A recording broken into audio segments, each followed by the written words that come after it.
tia wo modosom dodo no aka ho bi na ene anwumre yi wabɔ ya dontene sɛ asomfo miensa yense nkonwa na donhwere ba kontam ensɛm ahodo a agi twi kɔ abreman no yɛmfa nso mo sɛ kasebo edin a mejeso yɛ gangster katia meeting nkura wɔko Okogyeabour Ocran mene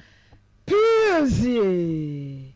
Lardi enafe Krobea asante abusuafo yɛde ani kyerɛ ɛwɔ Brekum West Bansi ne Bromantamu yɛfrɛ Krobi fetenta na ɛde anasi wɔ no mo ya sabre wɔ mafo ani abre wɔ mo kokohunu sɛ akwada ketekete sabio yɛyi no ato agya mu a aya awrɛ ho sɛ papa na ne yɛsɛ de nananom kroma ɛne sɛ de emu nkwada mpanimfo ne adeɛ atwere wɔn sipa na wɔka no mensɛm no a na timi sɛ ani enyan wɔn so mama onipa kro no nafua bɛsɛ miɛnsa pɛ ɛwɔ so ɔba bɔnten na afei ɔba bɛtu na mutu bɛka no korɛ sɛ wɔn ne di saa adwuma no sɛ nte saa deɛ a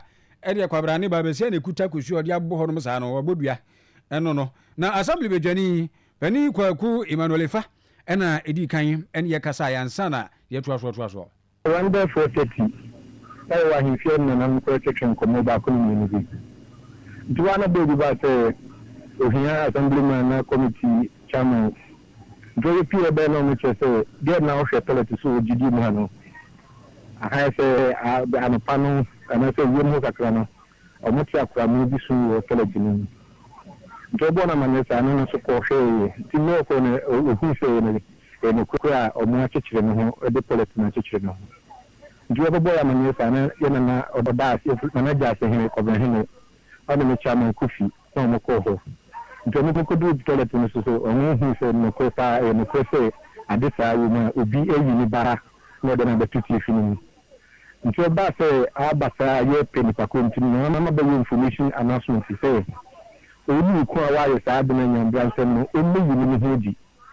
mfankyerɛ nti ɔna nso ma no mfankyerɛ yankɔbɔ police amane mana no bu so a ɔmo bɛyɛ amanneɛ ne amammerɛ afa saa de no ho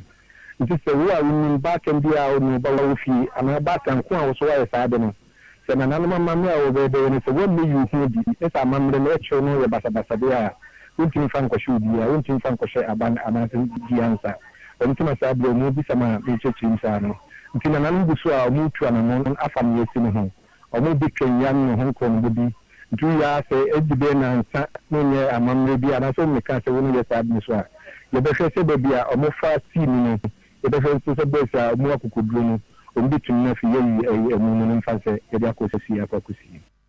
yo abusuafo tiara wosam ya asie ɛwɔ Brekum West Bansi ne Bromantamu fetenta sa obi akwakoyi ne ba ato agyanan mu kwada ketekete kwada obawiase a wonim hwee enso de yɛde ayɛ no nipa tiri mo sum hunu mani a no anso tuo pa kedwamra de kan yɛ twere gu de kan wachi wɔ wɔsi bibi ni ba ndidwane ɛno no abusuafo yɛ toa so yɛnto so ɛwɔ ensɛm foforo mu a ɛneɛ ɔsɛe twitwi senior high school yɛ agye ne din paa na agye ne din ɛwɔ papa ne nneɛma ahodoɔ emu na nansɛ na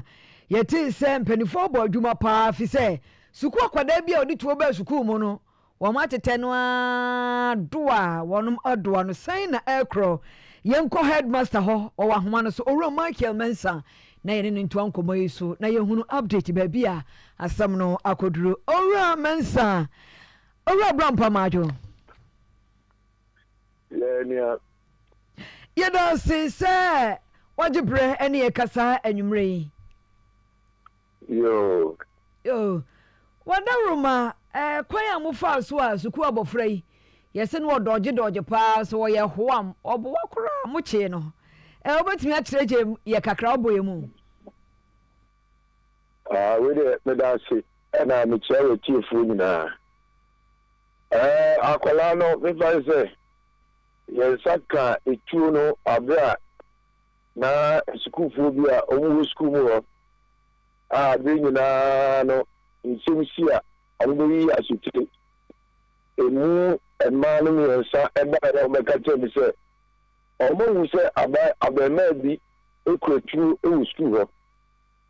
ɛti ɔmo ka kyerɛ no ntɛmpaa so yɛyɛ no sɛ yɛnka ɛma obiara nti because ɛtɔ da where was this? The leader guys who blew out of proportion. How we are now in the working here. Actually, the fair assistant headmaster domestic. ana menene yi no anadwo no no twinta mu ho yere se yere akole yere na yenya no eji ne hwehwe mu no ediwe ku pie classroom a ɛna ɔta eti yebusa dex a ɔte so eti anadwo na ɛkɔhwɛ ne dex na se ne nature sɛ etuo no hyɛ hɔ ɛwɔ ne dex ase wotumi hu sɛ Brazil minister and director general of education akonya omude ma yese yebitimi asseche enkolana abidia yepe na omuta yechi no yetaye wo school no panti abofo no hu se tabe no yekazi ye search bi adometri no lokwa koye no mo classroom bi enya dia yede beba ho ana okoda ni tu no se dex asia yensa koka yensa ka tu wi ye no yepa abofo ya ye hu no kopiri se no dumienu 12 midnight to 1 a.m. We don't need to say about dormitory about the abere so na dia sa ejiro e ma na dai anopa no na ye to ye pi ye twipi no ye busa no na o se ya etu no ne papa dia ba ewu fi a ni nya no bi agro fi na ne sa ye ni mu no sakae no I reflect ana went to me and my papa na for the FSP when so your combo searcher so it's me card you know na ubusa ya sana asem no echichie osua ne enu so onye bofo onye kromfo na toyi wo se wo de beboa na ma wonya nikanika wo sukuu mu ana se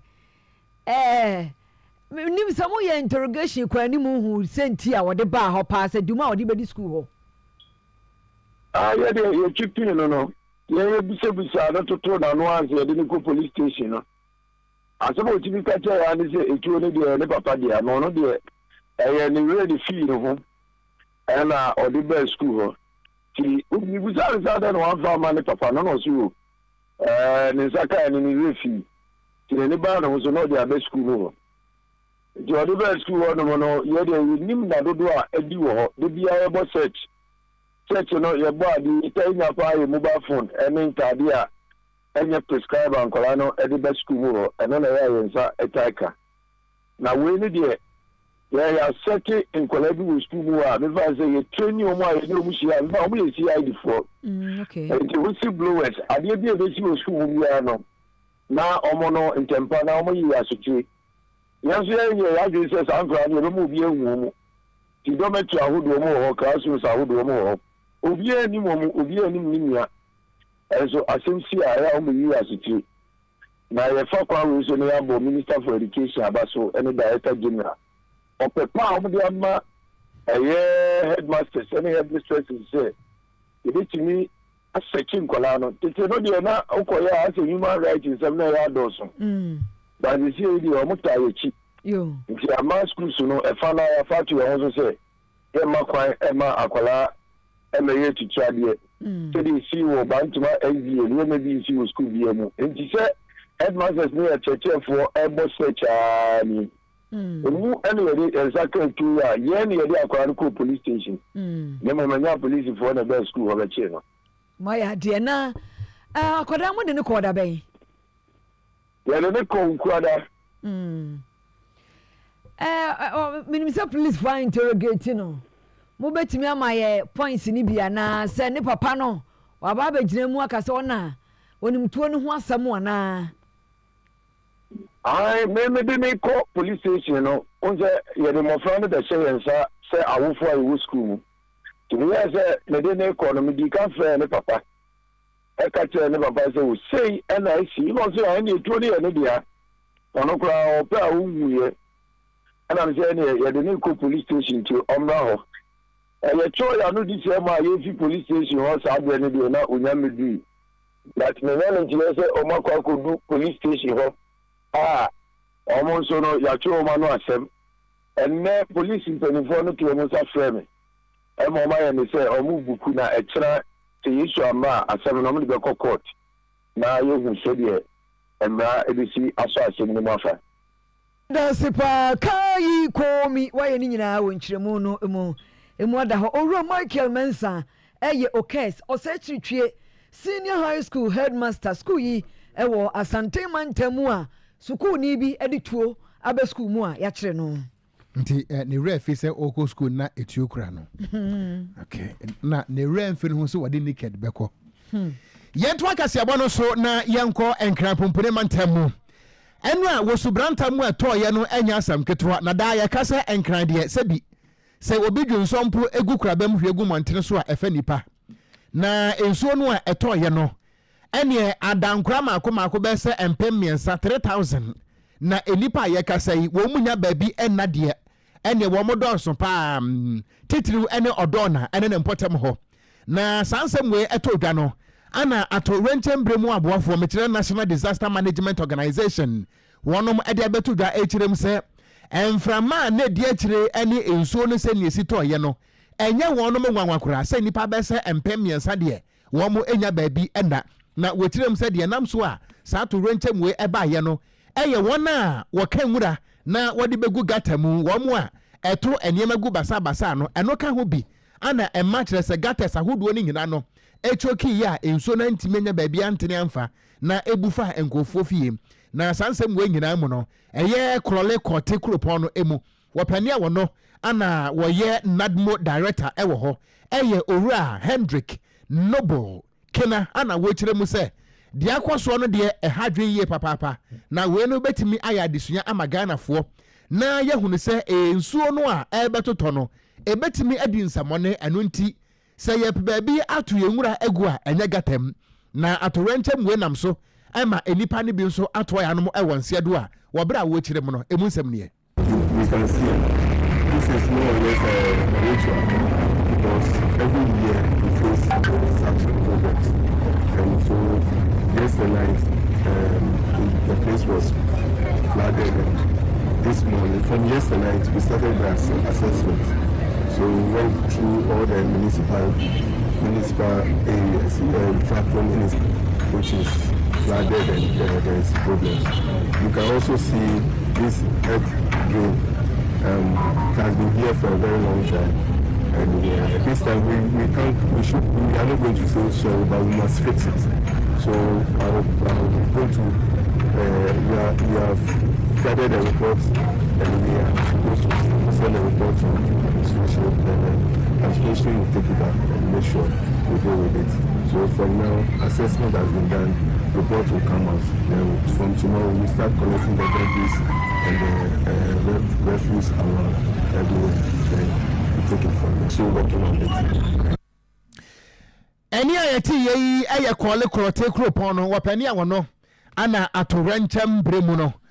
wada empanifo no ewo ho ne din e de Hendrik Noble kena ana ojebre ene nsɛmtwerɛfoɔ di nkomo yi abusafo afia ni kyerɛ mu wɔ mfifi Mantamu Gomwa East krosinim na sɛ kroponim ne ɛbɛkorɔ na deɛ tɛn de sɛ budumburam ɛna na no da abrahusɛm bi esi dua bi asifie ɛna ne ebu ye no a pemfo bi kɔ na agye no nkwadaa mienu baako nya mfie du baako nso nkron na agye wɔn mu nyinaa prepare no wɔden papa so nyinaa kogu hospital na deɛ ɔwɔ nkron no deɛ meka sɛ Nyankopɔn adom ne ho yɛ ntia yi no deɛ ɔwɔ du no deɛ sɛ deɛ ne nan asi abu pɛn no nya buwa nti aka bi ama dɔkotafoɔ kyɛ sansa na obetumi gyina so na ɔyɛ pressure de ama no obehia 9000 na gyikyemu wɔ mu no kyerɛ sɛ ɛne ya dɔkotafoɔ no sɛ 65000 ɛno ne operation ne dia ɛna afei 2500 ɛno nso so ɛyɛ enuro ne adeade a wɔde ɛbɛtotɔ na afei ɔtumi de dadeɛ ahyɛ ne dan nim na aboa na ɛno na abusuafoɔ no wɔkyerɛ sesei ɛnim ne bi akyerɛ ne bi ɛne kura wɔ adwuma na da asɛe nkuro Nyankopɔn anim ne wɔn brɛ pa nti akwadaa no nso so no wɔn ntumi nhwɛ ɛmasabe adeɛ hia ne sa nti wɔde wɔn akoto asrɛ aboafoɔ mbra misɛ ne wɔn wɔ hɔ brɛ bia no metumi aba bɛboa wɔn na mpo wɔmetumi agye abɔfra no nkwa say omu baye menano de dadia sha 650 million and say we should ndo na omu baye wo na so 25 million after why ndo baye sakara no school 10 years 10 years into why na kram na tunjira na so tuaso ko school na ni sra na Again, a boy, na baako ne bɔ n'akyi ekokana nai wo ne de ne ho ye kakra baba kuna mi se mo free abofo wo se obi ene ni be bo me so na beti masam no enka na komo no ye madoye ne oni de oda trauma yin for gigo for yi ne ko trauma ndi se omuko duru wo so mba no operation mo de dade e be hye ne nan no ka se ne bi pie mo yi pie no mo so mo de ne ko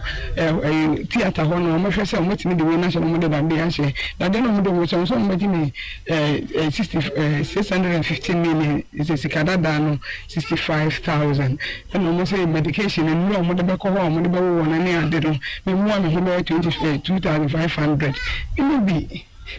it will be better and better to be better massami mo bona yakopon kana koma no yam do yan me benti me so intimi ko school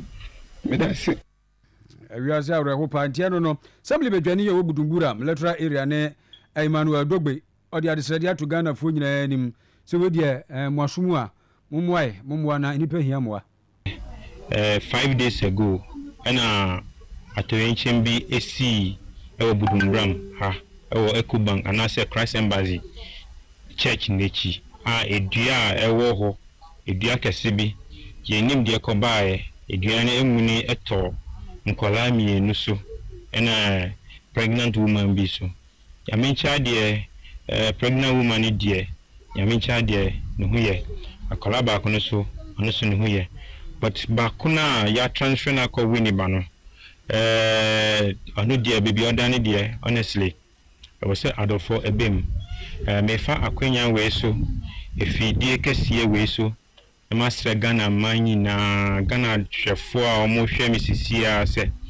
yenina yentu yeni na yem behwe ye nanai yakole ya we di 10 years ne minuka sei ni namu ebu doctors for HSA kise omudi metal ehye ni nemu ansana wetumi ananti ebu Oyerepa assembly bedwani ya obunumbram electoral area ene honorable Emmanuel Dogbe na ono so de kakra eto aso no nti we de esrepa Ibrahim Mahama no no ha mo de asemo ya ade pa sa ade no ti enmanimu ya nkwe na yenso de pa bo beti akiri se de tie no yanko ahodenie kase mu na ochietwa mu no Ghana ahodenie soafo oro John Jinapo ede betu dwa se Ghana ye fom wo no na se ahodenie aka ebetumi amankane agina so no koto wa ma bia eswakura na eno ena ya hwe ya Ghana ebedundum ne bejaye chese light off no a ena ye bedemu na wei ena mrahye bedwam dom ketwa so de no mo kire se wiase season no su programmaticus panyi wa moro kasapa ho sebie so ne a oya soafo hwe ahode ne nsam so eni kwan so oka asem a ebema omanfo ye mahwehwe wo mo enu nkamfu a dua kontonchi kronchi ene emi ehuru dua dwonfo pa edua na ako ano eno na odwonfo obeche de obetimi di aye na sese bisie ni fomo anahoden ne ebema yenka ne agina so a ene ese de ahoden ne soafo no amawo eno ho adwuma na wo se oye se obejai se uhunahuna Ghana manfo. Looks like our colleague the Minister of Energy seems more interested in making headlines than keeping the lights on. The minister's recent claim that Ghana has only 2.6 liters of fuel left was not just baseless, but economically damaging. Such remarks create an atmosphere of uncertainty and instability, which is detrimental to investor confidence. Power is the lifeblood of industry, and such statements send panic through businesses still recovering from the aftershocks of COVID-19 and global economic turbulence. This is not the first time the minister has made statements that paint a bleak picture of our energy situation. During the swearing-in ceremony of the president, he alarmingly stated that Ghana was left with only 5 hours of fuel, a comment he later retracted after clarifying that it pertained to heavy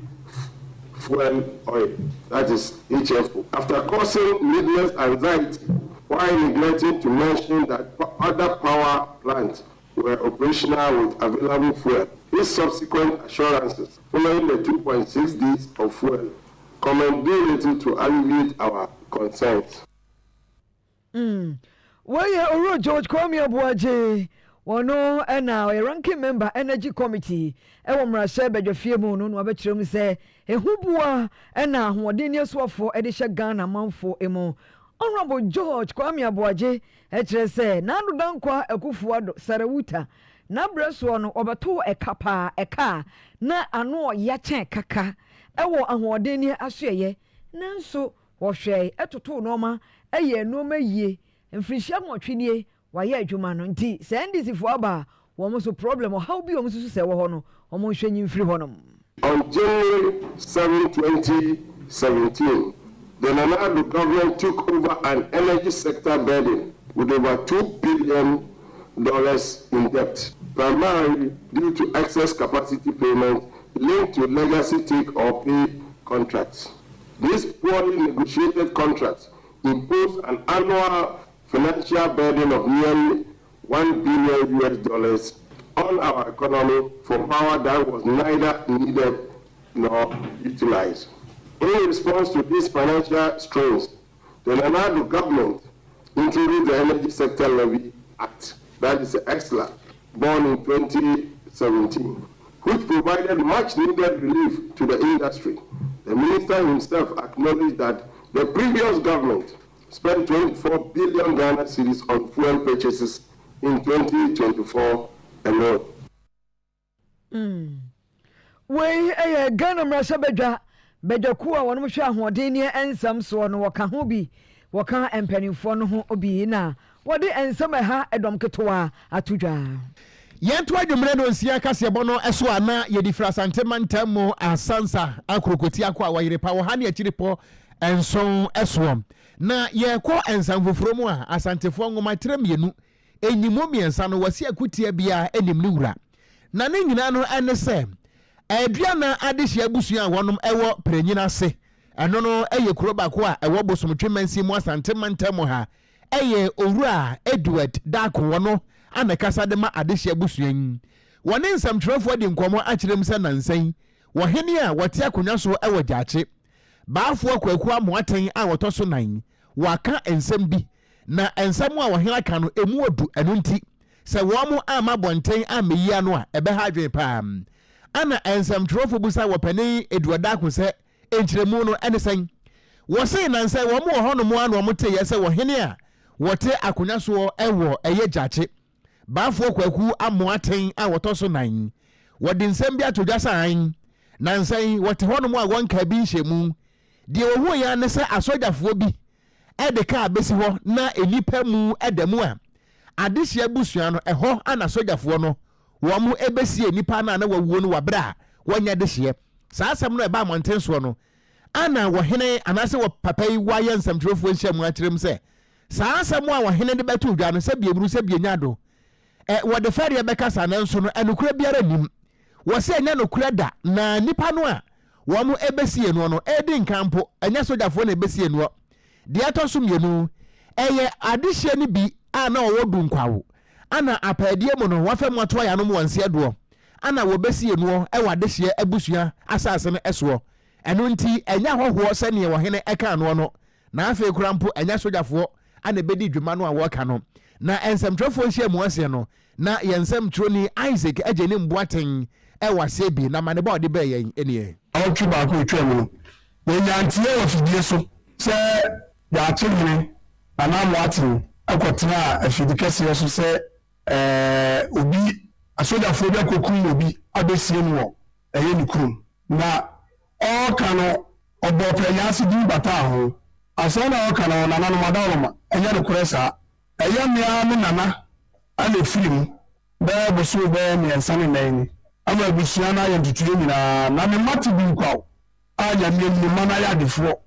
enti okosra mo no ko film ho enti me mana be sra bisia no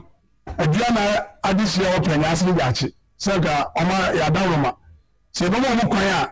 omo mi aye ya nana na yi ho nanka omo de mu na ma ni abisie no ana nso na nana nso ya penyasi bi sieti nye pese pa ko sie no ba bi tra asa da chi asemti nti ya di ya maru so awa atu ade eyeni se nyina ma omo ana no wadawoma abisie na open yasi ga chi no ai free then ko tware ko ku ni mpase no yɛwɔ baabi a yɛwu a yɛda ɛwɔ prɛnyase kura dem ɛyɛ ade hyɛ si yɛ saa ade hyɛ si yɛ no aban nsa wɔ a obi biara yɛkɔtua worket permit a yɛde sie no wɔ ade hyɛ si yɛ wɔ prɛnyase eti yɛn nanam efiri mu no a sɛbe yɛyɛ ntutuo biara yɛde no ba a prɛnyase ɛbɛsie no yɛato na no nyinaa yie agya hɔ kɔ bunkɔ yɛbi fi no bɛbu ne mmerɛ bɛ yɛde bɛsi abusuafie a abusua nyinaa atwa agyaadwo wɔ ho no yɛkɔ abusua ne abubu ɛna no na yɛtiatia mu na yɛ daakye hene nanamoatene ɛna ɛkɔtena afidie so ɔne ne ba ahemaa ɛna ɛkɔtena afidie so woka saa nsɛm no ɛde tuyɛ so nananom adaroma ɛne adehyɛ mu tie ɛnyɛ nokorɛ saa nti asogyafoɔ bi ama prɛnyase ɛmɛsi nkɔsie obiara ɛyɛ nana ɛna ewu yɛ hɔ ni adehyɛ na yɛkɔsie adeɛ wɔ bɛn mu tie ɛne a yɛte yɛyi ɛyɛ owura Edward Daako no ana kasa ɛde ma aduana abusua a wɔnom ɛwɔ Peranyina se ɛwɔ bosomtwe mɛnsɛm na wɔkyerɛ sɛ nsɛm a wɔhene kaayɛ no ne nyinasoɔ anim ɛna no na ɔman nsuafoɔ wɔhwɛ ahoɔden ne ɛsoɔ mekyerɛ owura gyinapɔ babatu dwa sɛ dumso no Ghanafoɔ nyina yɛ na ɛba dendendenden sɛdeɛ wɔdi ka titi bia no a sɛ fa nwo a ɛde bɛgu fidie no mu na agya yɛde bɛtumi de adi dwuma no fa nwo no ahwɛ ɔtoa ne sa mmuayɛ foforɔ yɛ abani deɛ teɛ ne sɛ minority chiefship yɛ wɔ mmarahyɛ badwa mu yɛ wɔ no ne ne wotutum kopie mu a dɔnkuma no afa ɔno kura yɛ nsɛm ado agyi mmarahyɛ badwani ɔno abo Frank anɔdɔmprɛ ɛka na nwumere yi ne sɛ ɔmfa foto ɔyɛ na sɛ soboɔ no mu obi a wɔde bɛbɔ ɔman fotosamfoɔ mekyerɛ finance minister panin kesa ato forcing sɛ ankora nnwuma yɛku a wɔmma ahoɔdenneɛ mekyerɛ independent power producers no abaa ne de wɔn ka ntua wɔn ka ɛna kyerɛ sɛ finance minister yi nani ne sika sɛdeɛ na ɔde yɛ sɛdeɛ na ɔde yɛ no watra so nti ɛna na aka obi ama yɛ ba bɛduru baabi a bɛduru na sɛ abaa no ansan mu deɛ a ɛne yɛ na kyerɛ sɛ sɛdeɛ ɛbɛkɔ no waa no na wɔsi atuatua wɔn a wɔmma ahoɔdenneɛ na ankora deɛ no na no atumi aboa nsɛntwerɛfoɔ hyia mu kuro yɛ aseɛ ɛna ɔde nsɛm yi ɛmaeɛ. One of the problems which is confronting the power sector is the payment of the independent power producers. True or false? It's true. And in the narrative, it's coming out clearly that the finance minister is not, emphasis mine, it's not releasing the oxygen, the necessary oxygen. Now, car power has come up clearly to complain. The government has to pay over 4 million. Is it 4 million? Over 400 million. So, and then people come and say that, oh, well, what did the previous government do? We are out of power close to 6 months. The next month will be 6 months. Colleagues, ladies and gentlemen, let's stop this chess game. People come and say, you were in power a while ago, 5 months. 5 months is a significant period for government to take very important measures. And it is same Jinapo, with respect to our colleague, who was the ranking member, right or wrong? And he was the one who was all over the place. I don't know if you had a light yesterday. For 24 hours, my place, there was no light. It's protected. Let's be frank. And we didn't just come to lament. If you, all of you have copies of the text. We did. Anti Domkuma no trene etese chief whip na mo tiri wanka no honorable Frank Anɔdɔmprɛ ono na yɛ nsa wa madu agiri bahye bedwani nti ɔse ankra nmeku no ma hoɔdenneɛ no aban de wɔn ka ɔse aban tua ka se be ya yebinya nkane adamu yanko ekuro foforo so esutifi south mansi ni ɛwɔ hafo mantemo na kuro frɛ no kwaku nnwuma ɛyɛ kuro a ɛyɛ kuafoɔ ɛde dɔɔso ɛwɔ mu na wɔse wo hwɛ Tano Bridge a ɛyɛ nsamso a wɔnam so di akɔneaba kɔ afuo mu kɔdwa mu akɔneaba no na aboa no de nwene adidi akɔneaba daadaa our daily bread ODB wɔn daadaa aduane wɔnya free bridge no so no bridge na ayɛ mmerɛ na adane owumna ɛde ama ɔmo sɛ sɛbi ahwɛ obi nam so a gigire na sɛ baaba yo wa ma atiasefoɔ baaba ya ma ba ma owuo afim no ɛkɔ na kuro no twerɛfoɔ ɛne owura Kanto Samuel ɔsɛ Tano Bridge no yɛ anya wɔn ho bɛkyerɛ wɔn bridge ye twam free kwakunuma na ye de kɔ no bɛkɔ yen sɛ ebra kwakunuma bridge to brebia na yesipan eda so bra na nanom ekasa nanso free ben fie etunum ekoi obre ene atete ana oman no ewo mu fi se bridge no bridge a se yakopon ya atom na ekwan dam egosi no bakwa ke ho ba haye sentini se senso eyira eya na kokuna man entimi entwa enkono beko no bakoso kura ebeyen eho ana yetutu bibia eho ana yekoje yaresa eho ana yemofa no bebre eko school na senso eyira na yenyina aka soja school mu ade ose hia ade boa oman no yensantumi nka entumada woma na kokwa ya atoma wabai na mudumani ahwe amaye Owura kanto samo na kwakunyuma kroma kire se obra meye nko besie obrehu ni kahunu firi se obaburu hasuo wadra mo nsema sisi acheche awo ne enyanya nkire mu na afọ beti hasuo nyina mu ni obedra mo no bayaba wode kokrom so ana ayeka ne se wonya ehyen emomfo mo nko wonya ko befa so obetimi di won no baye no abakro kasie mu abetono eba saa no na brepro won no baye no abre wonya tofo na apro kuma no ko bridge ne ya debia bridge no kwan ne ye enti asramu ya desrade na se mo ma na bridge mo nya maye kama fisi ha se ho ne hospital ho ne ko to bibia ye kura ben ye ho ne fa ko bibia enti se ba se nsu ni ra ya mo tsere ye o bridge na so sempo mo ne hia ko da o mane esra no no oboya na kakra mente na krama empe akasia ne de se de ya kakra na nketwa ne de ne ma nkoye kura se nsuo betutu e be ka nsuo ne ja wo kwa se obrebo ai se de kodro pa na tu ba bi ni afaso ya de se de se esra mo moye na sa bridge no munyi mfiro mai kwakunyuma na mo na kwakunyuma ye problem kese pa haye pa kwakunyuma no bokota no bridge ade haye mfi bibri haye wo kuku bibri wa ha eno baye yetimi do patra cabbage nyadoa bebre enso so yentimi nya kwan ye de ade akọ na asey enti business a ewa ha no no entimi nko amoman emrante ne mabu emaya ye wo myenye sika wo kroyimu kwakunyumafo eno no na District Chief Executive Emma Esutifi and Honorable Asabri Donko Benjamin Ninsemni take Benjero but ye nim say any Lardi Okogyeabour any masem ejna edan so ya chimbia o kan wasem ye men se meka aka na bridge no etuma beye na afri ho na dia sombie aba o kan school asem school dia ya baba hedada e mi ko so kroma nyina be ne director ya dwena ho na engineer school enche ya ben fe dia mamo Onimonyafo Asabri Donko Benjamin Esutifi South Mensi Krachi Yentu akasebo no so na yenko ensam foforo emu nanka empanisi sekuro wu ananka doa atwetwe na yeto abawie yei abosumi nsiamu na yewura ntiranke nim se akire koka ni nyina no adwo nanso no enkuguo no a eba NPP fo afa no ye kasa iwonyante wo ho asekura na eno na sabo beka yi a wo bra enkuguo ne ba ye no NPP amanyuko no ati nipa mako edumienu eye 12 member committee se wonye ehwehwemu na won hwa de cropot yanam so a enkugu etesa MPP etimidi ye na Professor Aaron Michael Kwe ebrebi atwam na wo ya kyeremehene wo Ghana ye mera chebedwam wono anasa 12 member committee no woda no na se motietie committee no report no munsam a mu baako a ejentra ha na agi ne din ene se nipa bia wo susuo se edidija ani muna nenam ede menasepo ana etena Ghana hanu mu a wo mankwa to aba eye vote apart ni bi ebi ekoso na eno ana party ni mpanimfo di mu nkoma ahwe kwan befa so a obesa chekere amanyoko ni bi na wo mu a wobuofo ni nyina no woyi abufo na afiri ho na former vice president Dr. Alhaji Mahmoud Bawumia wakopie adwumadie bi ase e wo London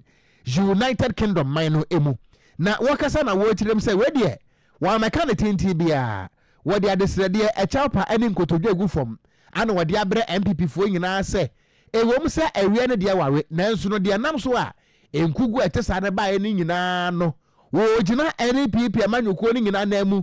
na wapa chew se momfa nche na de asie no ebi nsi biu There's no doubt, as Chairman Bennett also said, that we didn't get everything right. MPP did a lot of work, there's no doubt about it, but we did not get everything right. We got quite a few things wrong. And I think that on my own behalf, on behalf of the party and the government, I apologize to all of you for us not getting the things right that we should have gotten. We didn't get anything right.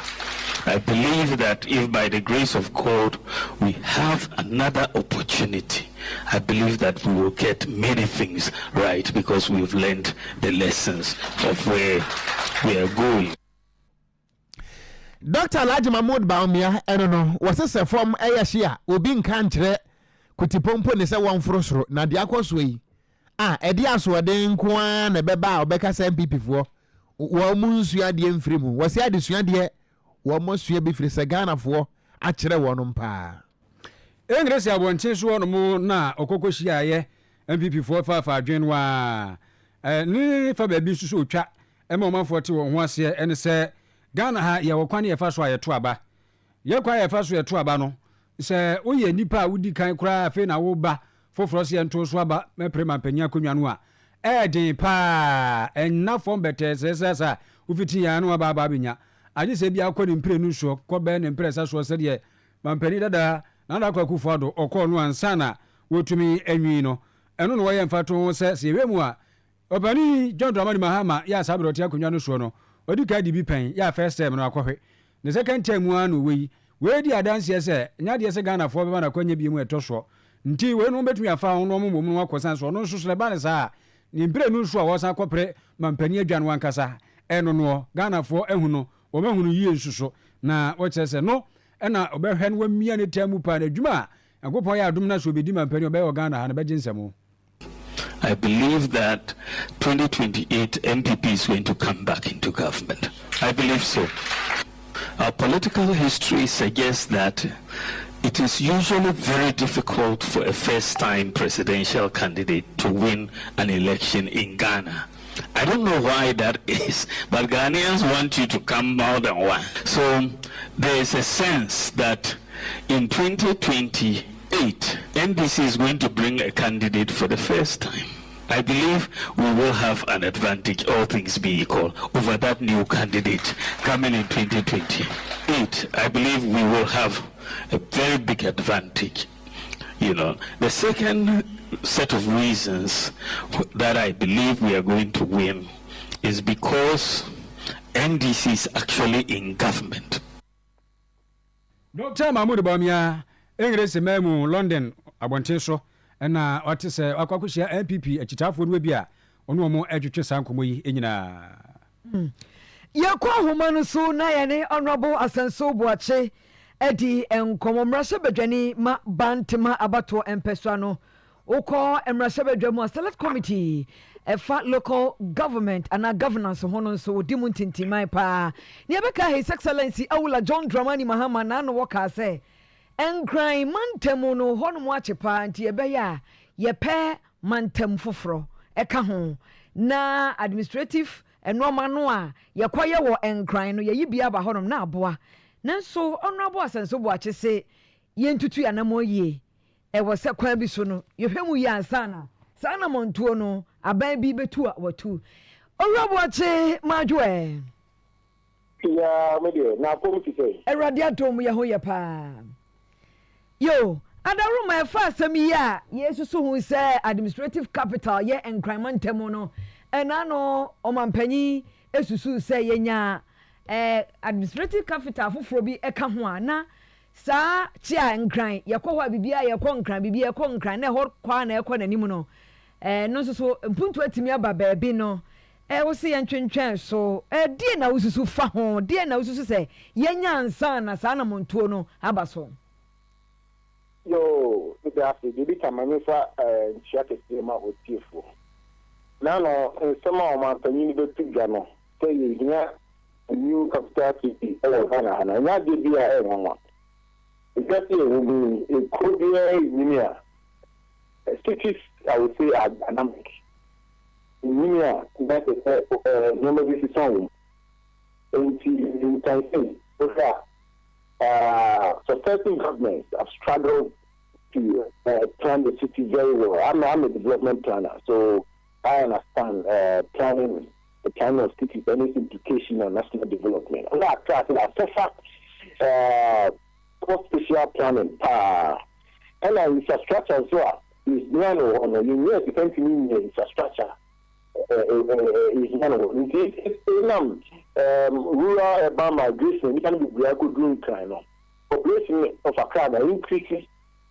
substantially, but in national infrastructure, and see, I'm a past, and then we can go for quite Juma traffic, the GR block. Government institutions, you know, one million now, the so called BR, it's all conquer. And see, the in fact, Africa, Nigeria, say, that's a term capital in Lagos. And so, we call Abuja. Tanzania, no capital now, Dar es Salaam. We call Krobea friend of Dodoma to see. Okwabucha in Europe and in America. About big cities, you know, like New York and other places. Now, you have a capital. America to be a city, New York, and capital. So, they know, say, when cities are getting congested and is growing, you know, and they say, a new officer fruit, you know, we say one Ministry of Housing may do several meetings thinking through the idea of having administrative capital idea, government offices, you know, they will look at that already. The idea of one. But the next time they say, actually, the big the customer. It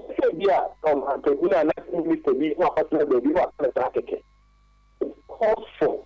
feasibility studies. It calls for effective planning. Okay. It calls for wide stakeholder consultation. The regulation, President Hama, I'm going to about for.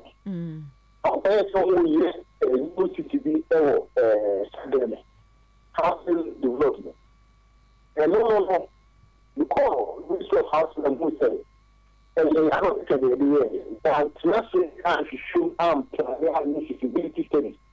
I'm a young idea you call them, and the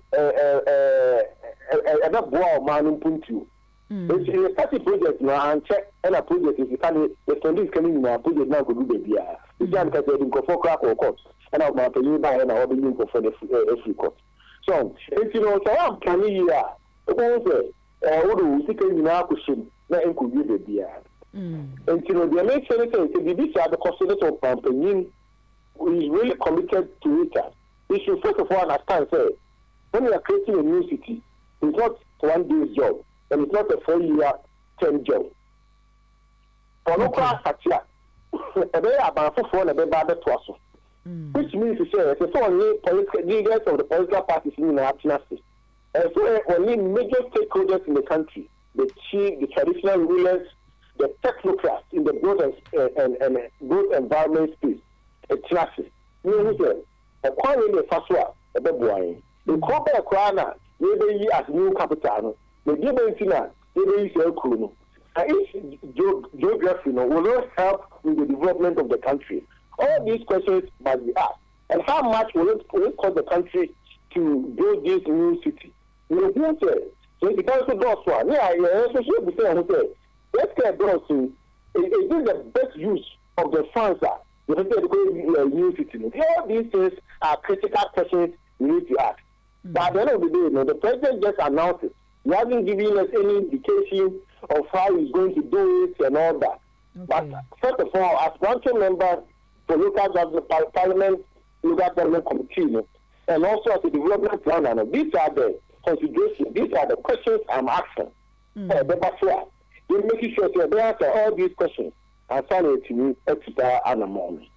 You don't super honorable Asanso Boche and you may say what you're saying. Actually, Ghana, Emrase, Bedjafie, yeah, 1 year, where Bedjakua, watch, and Potamo, any Cronkatua, and Chichian some sono. Were ranking member or company for no Bantama about 1 person so Emrase Bedjani enono. Ya twaka se bano so adwumadia bia kwaso e won kran pompone mantam mo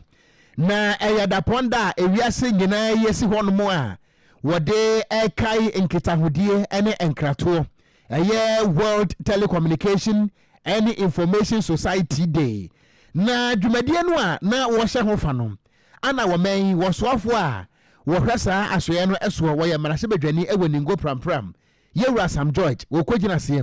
na wo ji akasamu ne wo gina simpie ni apaso na wo kire mu se ade ba ko a wo afa nani ehunu ene se ase eba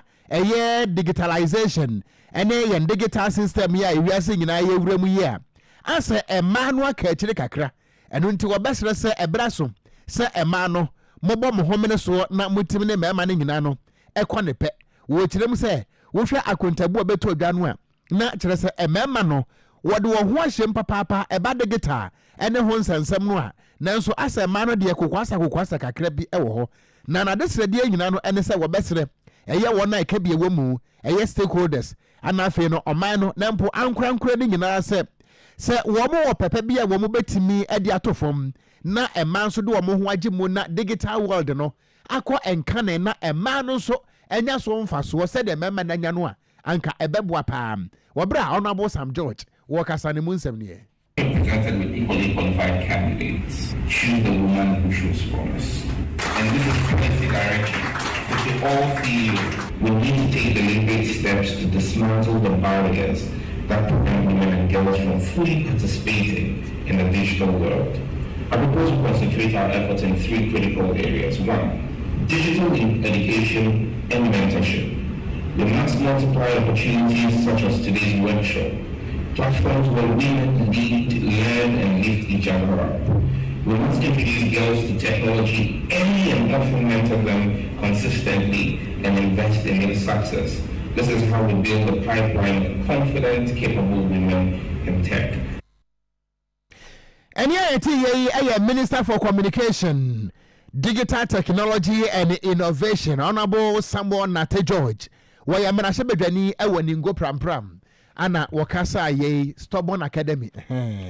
Na enwache no ana wapani a wo hwe kire se pani kwankyere for Emma National Communications Authority Reverend Engineer Edmond Irenchi Fianko wono so da tuja na wo kirem se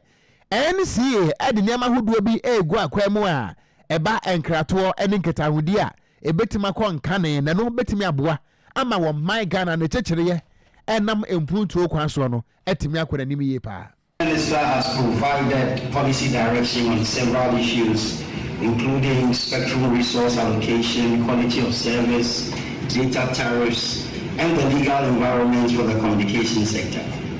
We have adopted a consultative approach for the implementation of these policy measures, and I want to thank the industry for your responsiveness when we issued the consultation on the review of the laws governing the authorities' work. Most of you sent very helpful comments in spite of the short time frame. We have recently issued consultation papers on the rationalization of spectrum assignments in the 900 MHz and 1800 MHz bands, and another one on the review of the authorities' fees and charges.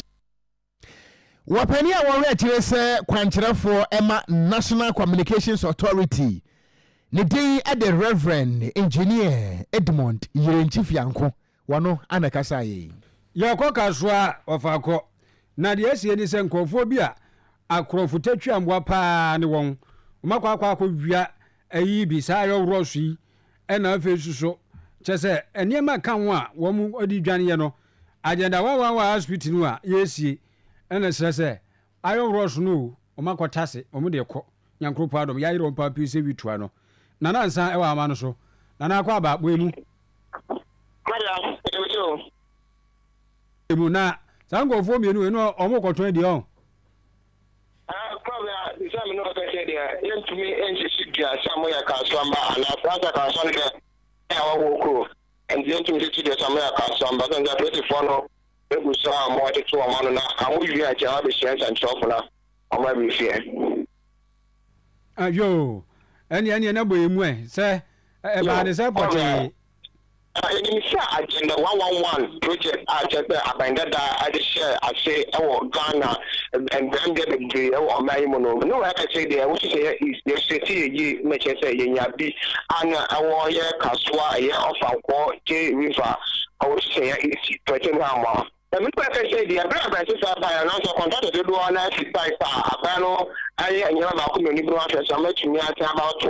Jimedi, no so or no. And I mean, I can say. Ìgbàgbọ́n fòjì àjẹsẹ̀ wọn mọ́ ní ọmọ ní ètò mpọ́ ọmọ ẹ̀mpẹ̀ ọmọ ẹ̀brẹ̀ ọmọ ní àṣàmú fún ọmọ náà ẹ̀mí gbàsí ẹ̀jìnú ọmọdé ọmọ náà ti bọ̀ ẹ̀yẹ kàṣùwà ẹ̀dẹ̀ni 111 site wọn wà ìmìdí ẹ̀kọ́ ṣùgbọ́n ọmọdé àgbógbó yá ẹ̀túnmí akásísà ẹ̀yẹ iron rocks ẹ̀ owó ní ìdáná òbí ní bẹ́ẹ̀bí à ọmọ adékọ̀ ọ̀nà náà ṣe script kẹ́yìn náà ọwọ́ olùkọ́ senior high school ẹ̀pẹ̀yìn bẹ́ẹ̀ wọ́n ìfúnjẹ sí wọn òhun sí àǹkọ̀fọ́ náà gbogbo yẹn láfa ìwé mọ́nà ní òdo àtẹ̀jáde tó kó wí sẹ́ẹ̀ ọmọ ìròbí ayọ̀rọ̀ sọ ọmọdé bá lọ́dọ̀ wọ́n yàrá ọkọ̀ bọ́ pẹ̀sìfọ́ àmọ́ náà pẹ̀sìfọ́ ẹtùmí ẹgbẹ́bọ̀ ọba rẹ̀ kọ́ àánú sọ àwọn ẹtùmí ẹ̀kyẹ̀ sí àǹkọ̀ fún mi ní na nípa bá kọ́ àánú ọ̀nà ọtí àgbo yẹn ẹtì ní wọ́n yẹ àhámọ́ òfu ẹ̀sì fún ẹ̀kyẹ̀ ní yẹn nípa mi ló kẹ́sẹ̀ dẹ̀ pẹ̀sìfọ́ ẹ̀sẹ̀ ẹ̀sẹ̀ sáà nkọ̀fọ́ ìyàtìfọ́ mi ní ìmọ̀ àkyẹ́sẹ̀ ọ̀dọ́gbọ̀ pii mọ́ wọn akàkyẹ́ wọn ọyẹ ọ̀fàǹkọ́ kélébà police station one more local primat. You know, I say MC, I want to tell my way said Banini. Although now I have to marry with a boama, Casua, you never need now. So once you want to my body, once I said, a more app and put to our Casua, a more percent in one Casua, and almost to the son of. And there may be seen Amboa, in one true and so on. You know, I remember I was going to follow Busha, a more idea or what. Then I began to me action. Now, what do we have to get and then and Brennan, watching me and what I did. So, I want to let our Casua and then. Yo, Nyankopɔn so ma me akye nti ya na no so ode abawae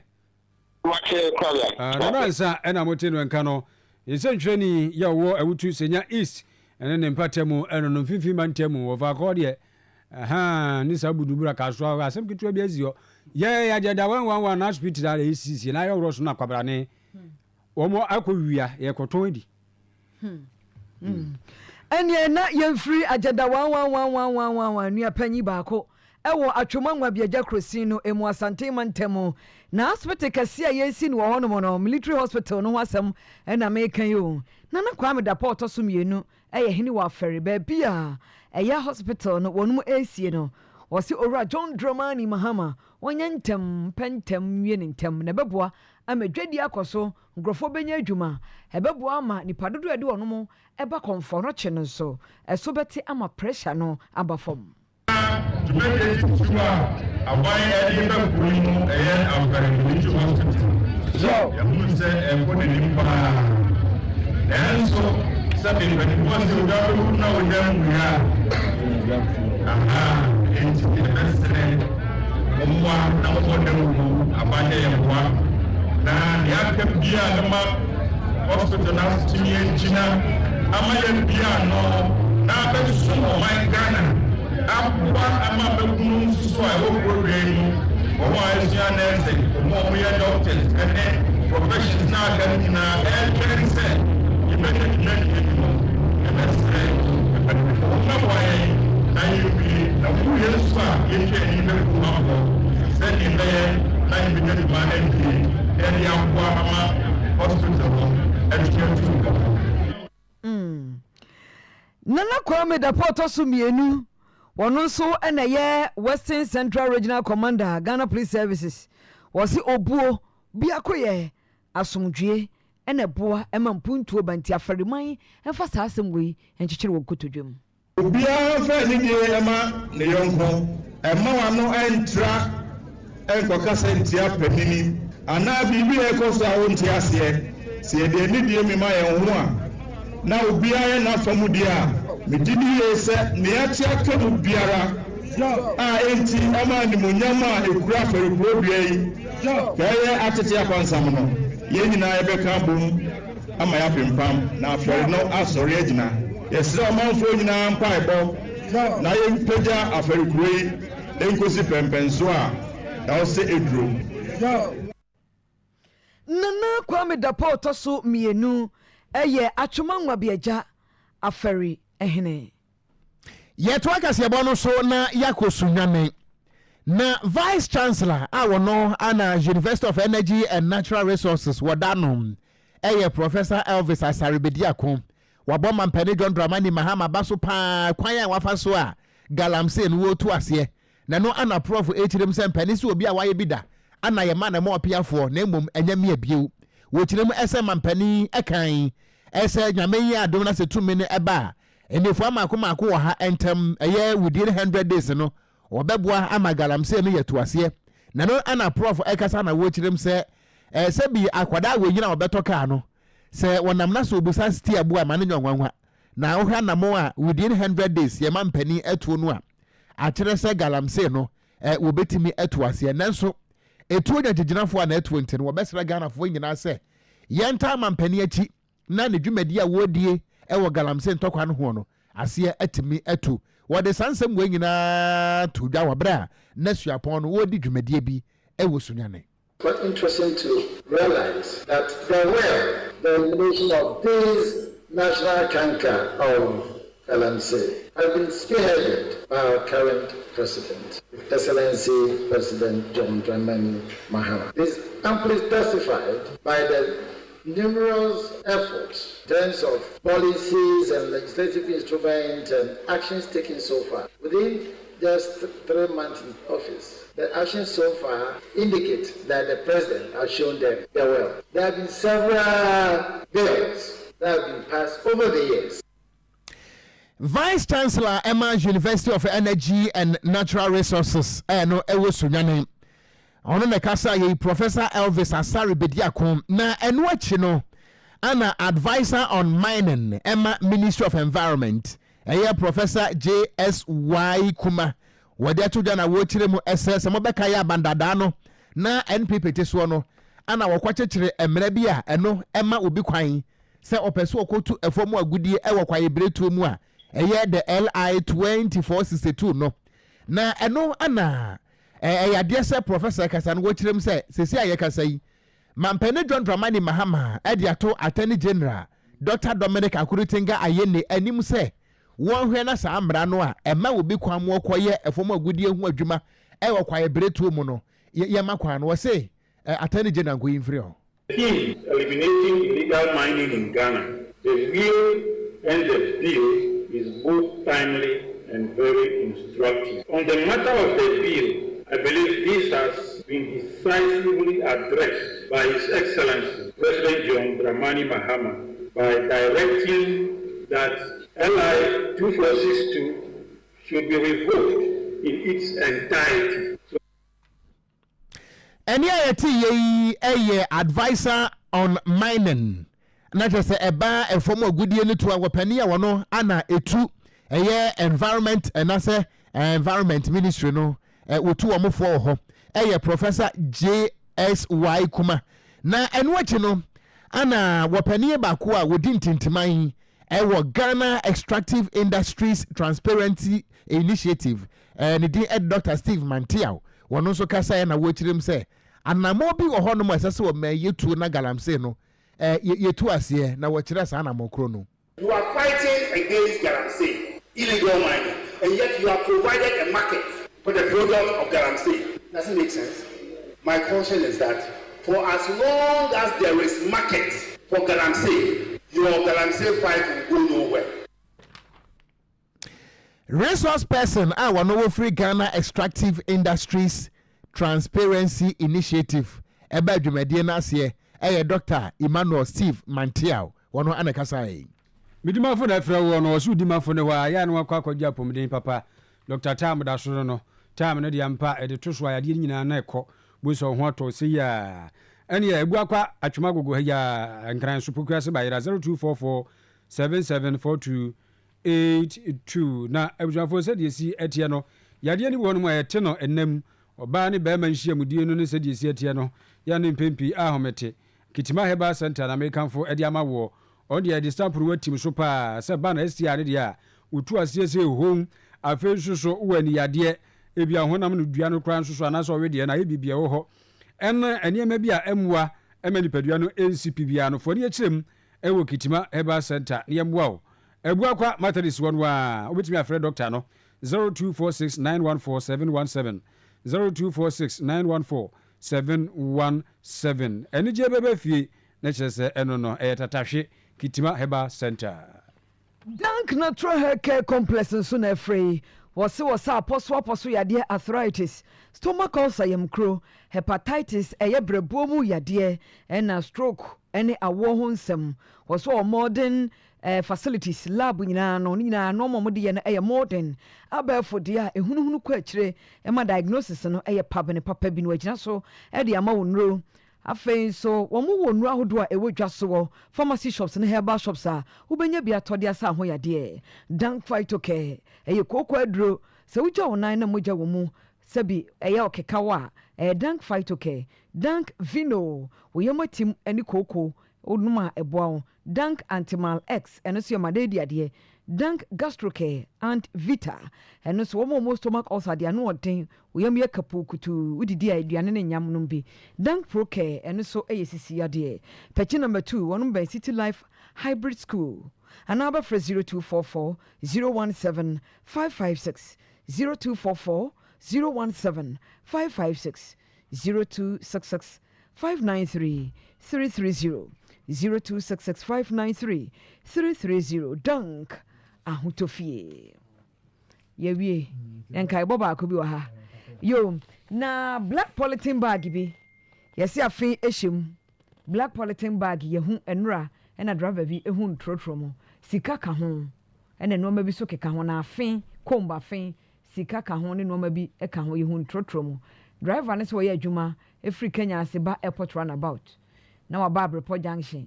na ho no obehunu saa de no polythene bag no e wo ne car no wɔsi wo gidie sɛ police ni ɛna ne bag no no ɛyɛ police ni ɛna ne bag no ɛno no ana obɛfrɛ 0249 346 698 0249 346 698 0249 346 698 Oyerepa FM ni TV a no aba abɛkyerɛ sɛ yɛ no ma ɔde wadeɛ ɛbɛma. Maja Crystal Joint for restaurant ewa Tasmanso. Roma hɔ no a Crystal Joint for no ya mutie kase bɔ no pa nya ne ntie mo ba yɛ nkyɛ ne nso ese de ya musi biebiem na Oyerepa kase dɛm hɔ no nya asɛm ketua kra Prof Dave wase ya kache busuafo nse ya chia mo yeso efili wɔ no papa abusuafo yɛ fancy na yɛ nsɔre yɛ nkɔ yɛ sɛmofo ni Korea yɛ sɔre a mpani betena se na de aka bia na apepra na why production ina wadem ha sanso na control room for no yadamo ase mamu twakɔ baabi a ne nam bia no nso so yadamo ase afi Crystal Podazi ene nana pokua no nyina Jimmy Clef on mabu adwuma ene anwumere papa yeso ebetena ha ade kasebo yi epete ye Krobea sante ena Piesie Lardi Okogyeabour Gangster Katia meeting kura Okogyeabour Ocran yama mo nyina adwo. Hello.